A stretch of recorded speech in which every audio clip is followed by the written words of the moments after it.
Hello everyone, welcome to Reddy chemistry classes. तो आज के सेशन में डिस्कस करने वाले टॉपिक है numerical based on radius of various orbit, velocity and energy of various orbits. So इसका डेरिवेशन के साथ मैंने समझा दिया था इसको किस तरीके से सॉल्व करना चाहिए। तो वो डेरिवेशन के बाद जो मिला हुआ फॉर्मूलास है, तो जिनको डायरेक्टली याद रखना चाहते हैं उन लोग और ये भी याद रख सकते हैं, बट इसका सबके लिए मैंने डेरिवेशंस मैंने एक्सप्लेनेशन किया हूँ इसके पहले लेक्चर 7 में। तो आप लोग सीक्वेंस के अनुसार ये लेक्चर्स को देखना चाहिए, तभी वो समझ में आएंगे। ठीक है, यहाँ पे radius is equal to n square h square by 4 pi square m k ZE square. Sometime आपको डायरेक्ट क्वेश्चन पूछेंगे, what is the formula of radius of electron present in the nth orbit, that is r is equal to n square h square by 4 pi square m k ZE square. Formula को base करके भी question आते हैं। Sometime ये formula में k miss करके देंगे, तो मतलब वो समझ रहा हूँ k का वैल्यू कांस्टेंट है, उतना तो अपने को आइडिया है। सम टाइम आप कहीं क्वेश्चन में देखा तो k वैल्यू k नहीं दिखता, तो अब इसके लिए परेशान नहीं होने का, तो आप ऑप्शन को बराबर देख के आप लोग सॉल्व करना चाहिए। ठीक है, और सेकंड है r is equal to 0.529 into N square upon Z. ये आंगस्ट्रॉम में है, अगर आया हुआ आंगस्ट्रॉम वैल्यू को कहीं मतलब कन्वर्शन कर सकते हैं अपने को सेंटीमीटर में, मीटर में, नैनोमीटर में, पिकोमीटर में। आपको क्वेश्चन किस में पूछा वो पहले पता करना है। पहले आप आंगस्ट्रॉम में निकाल कर भी आपको जो ऑप्शन में चाहिए वो ऑप्शन में अपन कन्वर्ट कर सकते हैं। नेक्स्ट वन, वेलोसिटी का फॉर्मूलास और डेरिवेशन के द्वारा जो मिले थे 2 पाई k ZE square by NH, और इसको वेलोसिटी ऑफ वेरियस ऑर्बिट अगर आपको मीटर पर सेकंड में लेना रहा तो ये फॉर्मूला यूज़ करना 2.18 into 10⁻16 into Z by N metre per second. अगर आपको सेंटीमीटर पर सेकंड में लेना रहा तो velocity v is equal 2.18 into 10⁸ into Z by N centimetre per second है। और एनर्जी के लिए formula first one -2 k square Z square e⁴ pi square m by n square h square है। इसमें सारे कॉन्स्टेंट वैल्यूज को put करने के बाद ये फॉर्मूला मिलेंगे।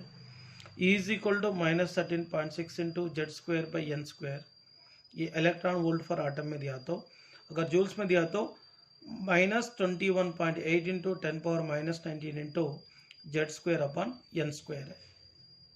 और इसके अलावा मैंने एनर्जी में सारे फॉर्मूलास अपन यूज़ किए थे। Kinetic energy is equal to 1/2 k ZE square by r, total energy is equal to -1/2 k ZE square by r, potential energy is equal to -k ZE square by r. ये relations between the kinetic energy and total energy ये है। Potential energy और energy के बीच में relation है, potential energy and kinetic energy के बीच में relation है। देखिए बच्चों, यहाँ पर एक क्वेश्चन है, calculate the radius of hydrogen atom, calculate the radius of hydrogen atom present in second orbit। तो यहाँ पे n का वैल्यू जो दिया था 2 दिया था, ऑर्बिट यहाँ पे 2 दिया था, और हाइड्रोजन आटम है। तो हाइड्रोजन आटम बोले तो यहाँ पे z का वैल्यू क्या रहता, एटॉमिक नंबर है, हाइड्रोजन की एटॉमिक नंबर 1 है। सो यहाँ पे रेडियस का फॉर्मूला 0.529 इंटू, ओके ना, यहाँ पे क्या है n square upon the Z, ये जो भी वैल्यू आता है अंगस्ट्रॉम में आएगा। Okay, r is equal to 0.529 into यहाँ पे 2 स्क्वेयर, और जेड का वैल्यू कितना यहाँ पे 1 है। तो इसका मतलब यहाँ पे क्या होगा, r is equal to 0.529 into the 4। Okay, इसको कैलकुलेट करेंगे, 9 इंटू 4 36 है, 3 साइड में रखेंगे, 4 इंटू 2 8 है, 8 + 3 11 है, 1 को साइड में रखेंगे, 4 इंटू 5 20, और 1 का ऐड करें तो 21 होगा। ये 2.116 आंगस्ट्रॉम है। ओके, यहाँ पे radius is equal to 2.116 angstrom हो गया। ओके, यहाँ पर और सेकंड क्वेश्चन है, calculate the radius in nanometre when He plus ion present in second orbit. तो प्लीज देखिए यहाँ पर ऑर्बिट दिए हैं n इज इक्वल टू 2 और यहाँ पे He प्लस आयन है। अभी थोड़ा लोगों की यहाँ पे कंफ्यूजन रहता, सर इसका जेड का वैल्यू क्या ले लो। अरे यहाँ पे एक बात याद रखना, हीलियम आयन है, ओके ना, हीलियम आयन है। तो हीलियम आयन एक इलेक्ट्रॉन को लॉस किया है, तो लॉस करने के बाद इसके पास कितने इलेक्ट्रॉन हो गए, 1। तो इलेक्ट्रॉन को ये लॉस भी करा या गेन भी करा, कोई एटॉमिक नंबर में फर्क नहीं गिरता। इसका एटॉमिक नंबर आप हीलियम को जितनी यूज करेंगे ना, उतना ही He प्लस के लिए भी यूज कर सकते, क्योंकि इलेक्ट्रॉन लॉस होने से या गेन होने से एटॉमिक नंबर में कोई फर्क नहीं आता। ये बात दिमाग में डाल दो। यहाँ पे इसका जो एटॉमिक नंबर है कितना, 2। बहुत सारे लोग क्या करते हैं, सर इसका एटॉमिक नंबर हीलियम का 2 है, एक इलेक्ट्रॉन गए तो मैं 1 करूँ क्या। ऐसी सवाल आपके दिमाग में आता है, प्लीज ऐसे सवाल को प्लीज वहीं पे रोकिए। और इसका एटॉमिक नंबर में कोई असर नहीं पड़ता इलेक्ट्रॉन को लॉस करने से या गेन करने से। ये बात क्लियर हो गई। 2 यहाँ पे रेडियस की formula 0.529 into n square upon the Z, ये एंगस्ट्रॉम में आएंगे जो भी है, ओके ना। तो यहाँ पर देखिए r is equal to 0.529 into यहाँ पे 2 square upon the 2, r is equal to 0.529 into 2 square बोल तो 2 इंटू 2 अपॉन द 2, 2 कैंसिल, मतलब 2 से इसको मल्टीप्लाई करेंगे, r इज इक्वल टू यहाँ पे क्या होगा 2 इंटू 9 89, 8 लिखा, 1 साइड में रखा, 2 इंटू 2 4, 4 प्लस 1 5 है, 2 इंटू 5 10 है, तो 1.058 ये एंगस्ट्रॉम में आया है। बट अपने को यहाँ पे एंगस्ट्रॉम में नहीं पूछा रेडियस का, तो आप इतना गड़बड़ नहीं लेने का, अरे यार सर तो मेरे को एंगस्ट्रॉम का बताया बट यहाँ पे नैनोमीटर का पूछा, बोल के साइंटिस्ट लोगों के जैसा एक्सपेरिमेंट करने की कोशिश नहीं करने का। बहुत आसानी से इसको सॉल्व कर सकते। या 1 angstrom is equal to 10 power, first of all please देखिए 1 angstrom is equal to, please 1 angstrom is equal to 10 power -8 centimetre है। प्लीज आप पहले मैं इसको रिलेशन बताना चाहता हूं, बट इसको अपन ऐसा लिख सकते हैं ना, 1 angstrom is equal to 10 power -7 into 10 power -1 लिख सकते हैं ना।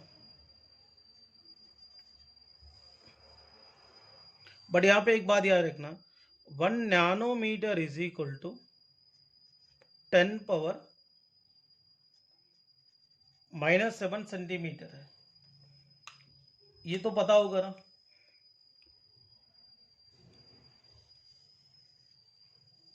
देखिए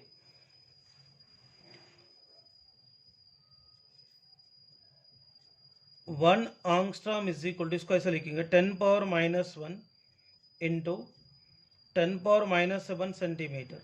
बट यहाँ पे 10 पावर -7 सेंटीमीटर का मतलब क्या हो गया, 1 नैनोमीटर हो गया। इसका मतलब 1 angstrom is equal to 10 power -1 nanometre. एक नया रिलेशन आ गया, आप इसको याद रखिए तो भी चलता डायरेक्टली। अब यहाँ पे जो भी वैल्यू आया था उसको साइड में रखेंगे ऐसा। यहाँ पे क्या आया था बताओ, r is equal to 1.058 angstrom था, but 1 angstrom is equal to क्या है, 10 पावर -1 नैनोमीटर। मैंने ये रिलेशन से ये रिलेशन बनाया, इसमें कोई कन्फ्यूजन तो नहीं है ना। तो यहाँ पर 1.058 into 10 power -1 nanometre is the answer है। तो मैंने इसको रिलेशन कैसा बनाया, देखिए 1 angstrom is equal to 10 power -8 centimetre है। तो मैंने 10 पावर -8 को कैसा लिखा, 10 पावर -7 इंटू 10 पावर -1 लिखा। But 1 nanometre is equal to 10 power -7 centimetre है। 1 angstrom is equal to 10 power -1 into 10 power -7 centimetre है। पर 10 पावर -7 सेंटीमीटर की जगह क्या लिखेंगे, नैनोमीटर लिखेंगे। So 1 angstrom is equal to 10⁻⁻1 nanometre है, मैं यहाँ पे पुट कर लिया तो आंसर मिला है।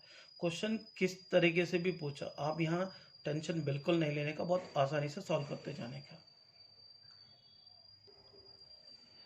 एक बार यहाँ पे थर्ड क्वेश्चन को देखिए, calculate the radius ratio when hydrogen atom present in second orbit and He plus ion present in fourth orbit। First of all यहाँ पे हाइड्रोजन एक तरफ लिखेंगे, एक तरफ He plus ion लिखेंगे, तो यहाँ पे हाइड्रोजन का Z1 इसका एटॉमिक नंबर 1 है और इसका ऑर्बिट मैं N1 मानता हूँ, इसको सेकंड है।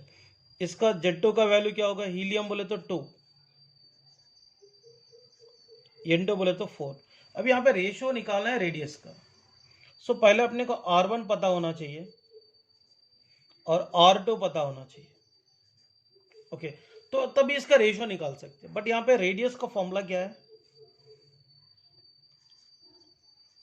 0.529 into n square upon Z angstrom.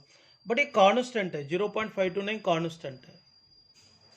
चलो अब ऐसा भी रख के करना है तो कर सकते हैं ना। अभी यहाँ पे R इज इक्वल टू ये है, R1 is equal to 0.529 into N1 square upon Z1 और R2 इज इक्वल टू क्या लिख सकते हैं, 0.529 into N2 square upon Z2। यहाँ पे R1 बाय R2 लिखेंगे, 0.529 into N1 square upon Z1 upon 0.529 into N2 square upon Z1। तो इसमें 0.529 कैंसिल हो गए।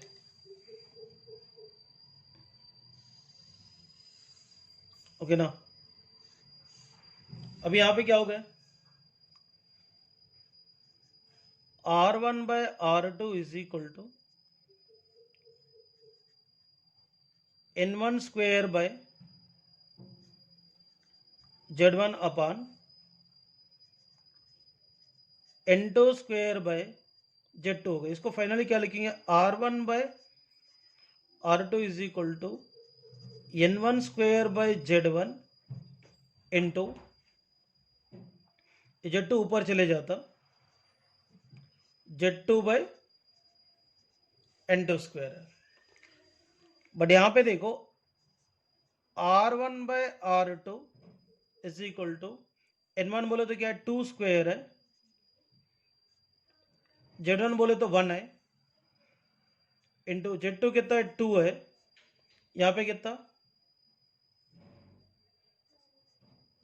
4 स्क्वेयर है। यहां पे क्या होगा,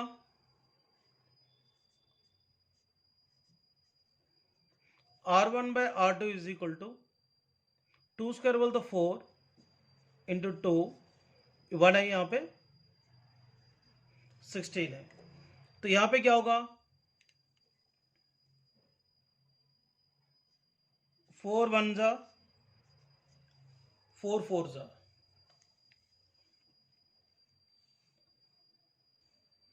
R1 bye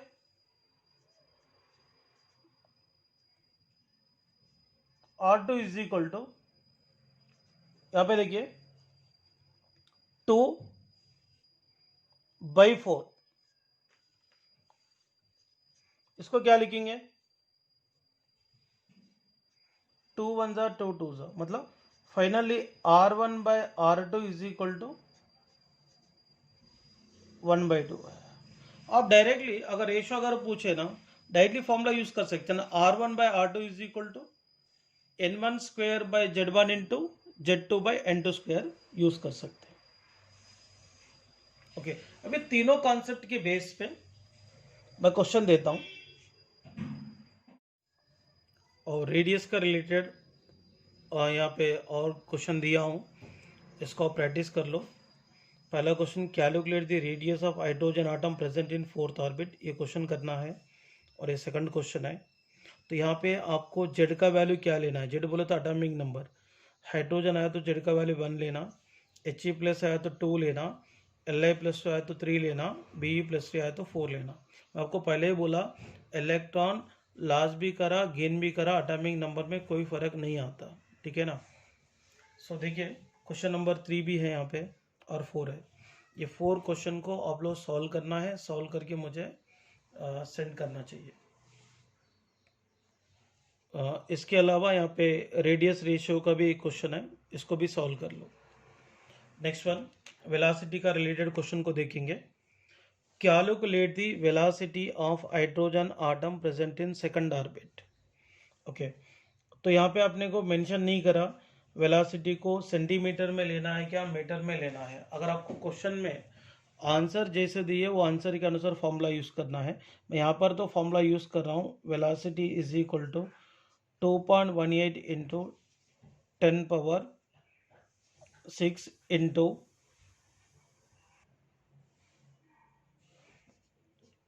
Z by N. तो यहाँ हाइड्रोजन आटम बोले तो जेड का वैल्यू क्या रहता 1, और यहाँ पे कौन सा ऑर्बिट में है second. So that v is equal to 2.18 into 10 power 6, actually centimetre for second में नहीं है, मीटर फॉर सेकंड में है, एक बात याद रखना, इंटू 1/2।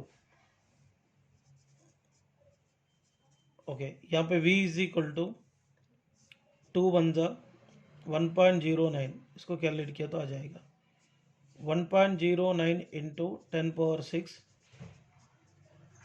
मीटर फॉर सेकंड है। इस सेम फॉर्मूला को आप बेस करते हुए क्वेश्चन नंबर 2 को सॉल्व कर सकते हैं, ज़्यादा कुछ डिफिकल्टी न्यूमेरिकल नहीं है। क्वेश्चन नंबर 3 और क्वेश्चन नंबर 4 को सॉल्व करो। और यहाँ पे क्वेश्चन नंबर 5 में देखो, velocity of hydrogen atom in second orbit is x metre for second है। यहाँ पर देखेंगे, यहाँ पे हाइड्रोजन आटम है, यहाँ पे Z1 इज इक्वल टू कितना 1, तो जब इसकी वेलोसिटी क्या है v1 is equal to x metre for second है, x मीटर फॉर सेकंड है वेलोसिटी। और यहाँ पे हाइड्रोजन आटम सेम, Z2 भी 1 ही है, ओके ना, Z2 भी 1 ही है। और इसको रखे थे फोर्थ ऑर्बिट में, N2 is equal to fourth orbit, जब V2 क्या होगा। देख मैं आपको क्वेश्चन एक बार बता देता हूँ। Velocity of hydrogen atom, velocity of hydrogen atom जब सेकंड ऑर्बिट में रहता है, दैट केस में x मीटर फॉर सेकंड से मूव कर रहा है। मतलब वही हाइड्रोजन आटम को अगर फोर्थ ऑर्बिट में रखा तो इसकी वेलोसिटी क्या होगा, that is the question. Okay, यहाँ पे Z1 V1 N1 पता है और Z2 N2 V2 पता है। यहाँ पे Z1 Z2 दोनों सेम है, तो एक्चुअली यहाँ वेलोसिटी का formula v is equal to 2.18 into 10 power 6 into Z upon N है, मीटर फॉर सेकंड है।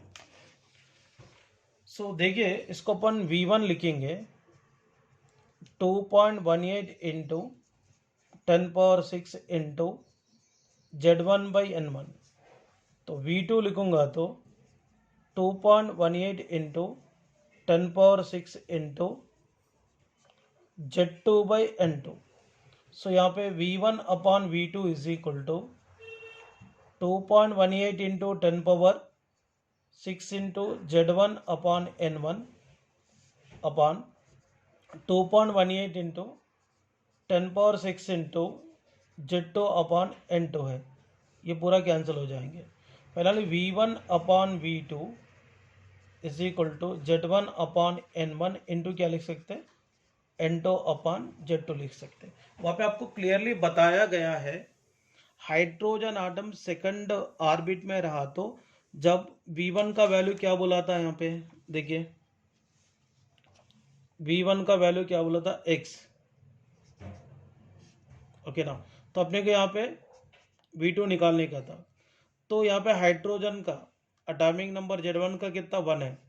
तब ये कौन सा ऑर्बिट में था, पहला सेकंड ऑर्बिट में था, और सेकंड ऑर्बिट में रहा तो इसका वेलोसिटी x है। अगर वही हाइड्रोजन आटम को फोर्थ ऑर्बिट में रखे, N2 का मतलब 4, तो रखे तो V2 क्या होगा, दैट इज द क्वेश्चन है।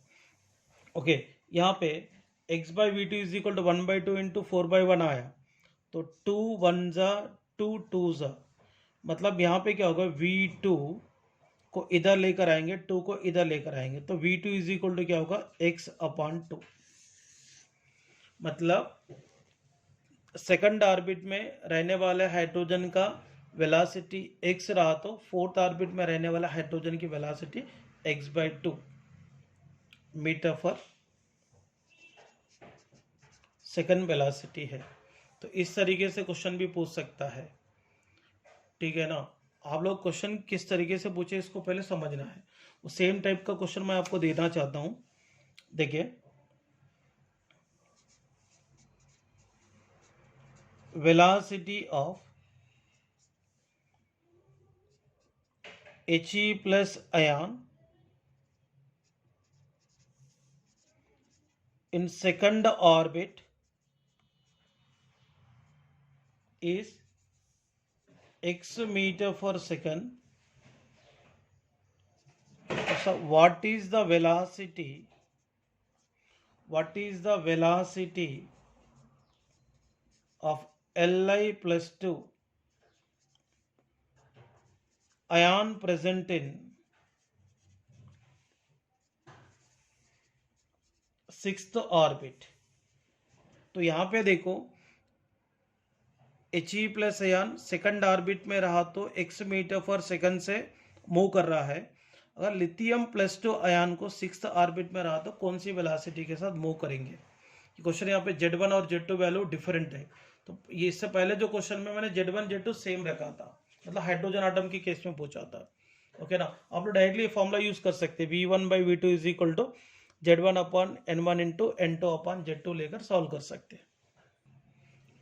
एनर्जी का रिलेटेड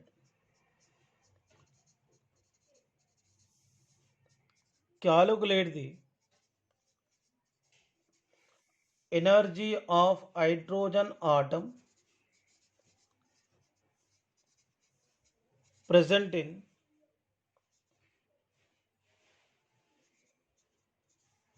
second orbit। ओके, यहाँ पे E is equal to -13.6 into Z²/n²। मैंने इलेक्ट्रॉन वोल्ट फॉर आटम में ले रहा हूँ। आपको ऑप्शन में दिया हुआ वैल्यू के अनुसार आप फॉर्मूला यूज करना। इलेक्ट्रॉन वोल्ट फॉर आटम में दिया तो ये फॉर्मूला यूज करना, और जूल फॉर आटम में दिया दूसरा फॉर्मूला बताया था मैंने। जूल फॉर आटम में दिया तो -21.8 इंटू 10⁻⁻19 इंटू Z²/n² यूज करना। बट मैं यहाँ पे इलेक्ट्रॉन वोल्ट फॉर आटम में निकालना चाह रहा हूँ। ओके, यहाँ पे हाइड्रोजन आया है इसलिए जेड का वैल्यू 1 होगा, और यहाँ पे ऑर्बिट क्लियरली मेंशन करे सेकंड, तो E is equal to -13.6 into 1²/2²। E is equal to -13.6 into 1/4, और इसको कैलकुलेट किया तो देखो 4 1 जा 4 3 जा और 4 जा, मतलब -3.4 electron volt for atom. Next one,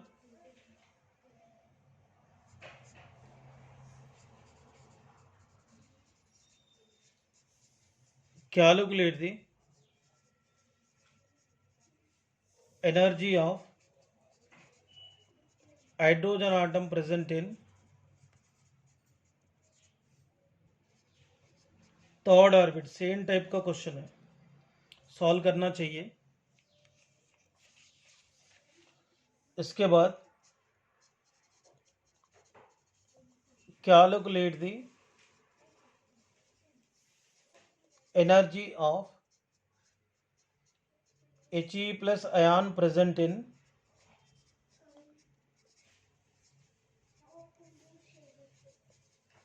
second orbit. Next one, calculate the energy of Li+2 ion present in sixth orbit. Next question, calculate the energy of He plus ion present in fourth orbit. अब जितना practice करना है उतना practice करते जाइए, कोई tension नहीं है इसमें. Calculate the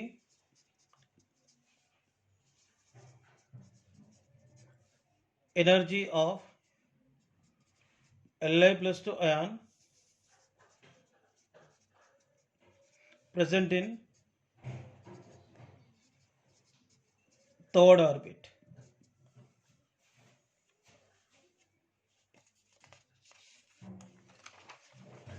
इसके बाद देखिए,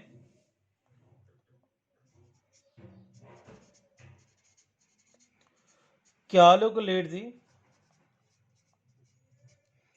energy difference when hydrogen atom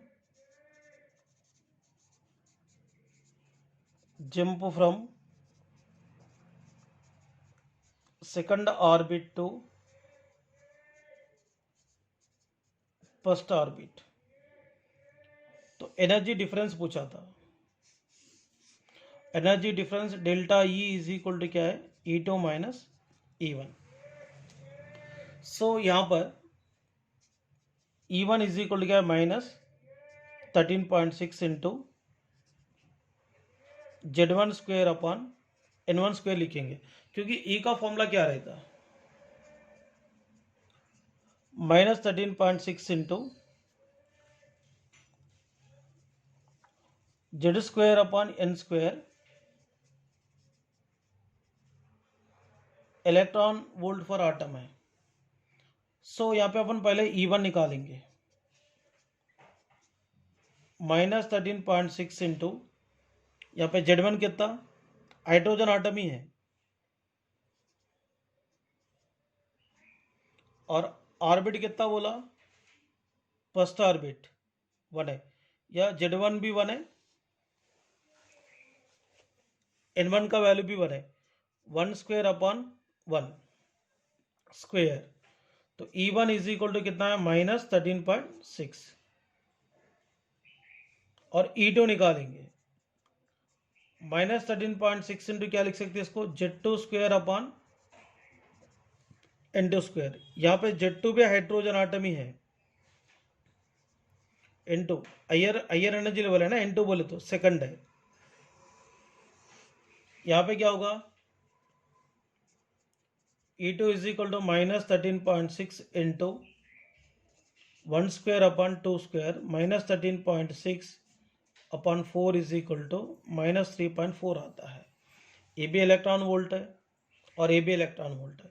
so delta E is equal to E2 minus E1 है. E2 कितना है, -3.4 माइनस 13.6 है. ये क्या होगा, -3.4 प्लस 13.6 है. इसका वैल्यू कितना आता, देखिए 10.2 इलेक्ट्रॉन वोल्ट है. तो डेल्टा ई, तो डिफरेंस इन एनर्जी कितना है, 10.2 है. मतलब calculate the energy difference when hydrogen atom jump from second orbit to first orbit बोले, दैट केस में ये फॉर्मूला यूज करना चाहिए. ओके ना. और आप लोग सेम मेथड का भी करना है तो कर सकते हैं. Calculate the energy difference